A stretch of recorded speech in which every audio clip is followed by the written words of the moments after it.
Hello everyone and welcome to Mercurial Gems. I'm Jen. I'm Bee. And in today's video, we are going to delve into the Mercury retrograde that is happening this month in Leo season. The dates will be from July 17th until August 11th. And let's go into it. Right up until the Lionsgate portal.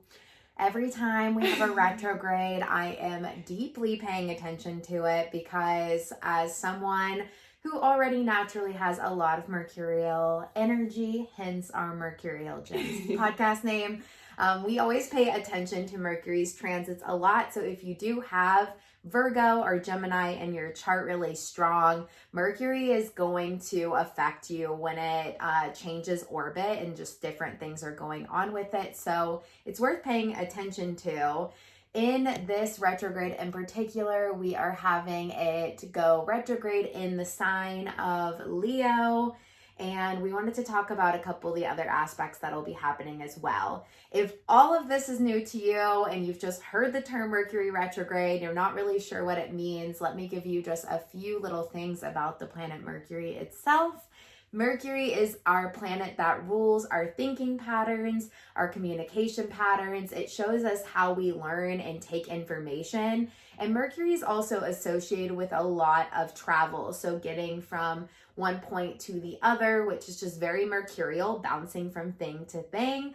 So whenever Mercury goes retrograde, a lot of the energy that normally can move forward all of a sudden turns a lot more inward. So there can be disruptions around some of the themes of Mercury. So there can be different angles that you face communication. Your brain might not work as it normally wants to operate. Technology always acts so wonky during retrograde. Yeah, so technology, going to send stuff, there can just be miscommunication.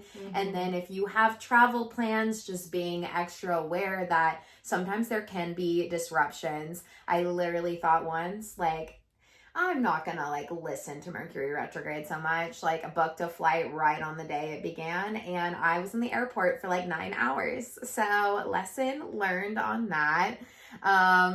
And yeah, I think the energy can just go a little different than we anticipated, and it's always meant cosmically to make us look at another side of ourselves. All of astrology is for that. So it's giving you just a way to interact with an energy from a different perspective, which can help us gain insights on the importance of our words, what we want to say, maybe thinking about things we don't normally think about, or having to just own the pause when things are just not moving forward in the same flow they maybe normally are. Undertones of Leo energy. So I am a Leo moon. I relate really strong to Leo energy, and Leo is really about us owning our inner child, creating from that sense of play and self-expression.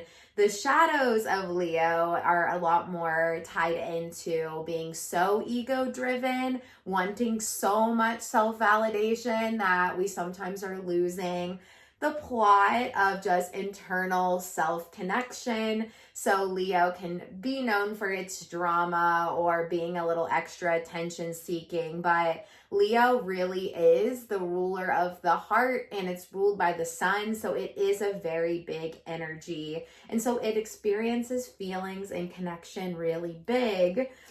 It's not all just drama. It's actually the energy undertone that Leo has as well. So when we have Mercury in Leo, usually there is a bit of a flare around the way we talk. We're actually speaking a lot more from the heart with Mercury in Leo because that inner fire, that inner self-expression just gets tuned up and a little louder. So as it goes retrograde, we might have to sit with a lot more internal drama and really having to sit with bigger feelings than maybe we are normally used to. There might be just kind of explosions of fire. I always tell any chart reading that I'm doing that has strong Leo that one of the best ways to help channel that Leo angst is some creative release. So maybe you whip out some of your creative hobbies to give yourself something to channel those bigger feelings into. I also think Leo always does well when it gets to sing and dance and just find forms of self-expression. Lots of fun. Lots of Like fun. what feels fun.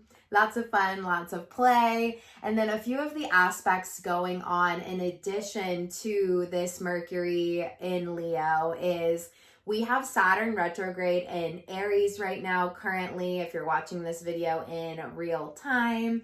And Saturn in Aries is really having us face different sides, both individually and collectively, on our willpower, our sense of individuality, our sense of just going after what we want. There is a fighting spirit to Aries, and we need fighting spirit right now because there's just a lot happening. And I think we all have an individual piece in stepping in our fullest form, our fullest truth without anything holding us back. And so this retrograde is having us reflect on what keeps us from launching forward. Saturn is going to be making its way through Aries for the next couple years, and it's going to make us stand up for ourselves in ways we maybe previously haven't. So this retrograde might stir up some of those internal blocks that can exist within that. But overall, I think this Mercury retrograde has some positive aspects to it. It's going to be attached to Venus, attached to Neptune in a positive way. So it's helping illuminate some of the things that are for our highest good. Even if it might feel a little bit more intense, know that that feeling is helping to bring something forward that is needing to come forward. And that is our astrology little prediction for our Mercury retrograde. We hope you enjoy and just be a little extra mindful these next 3 weeks.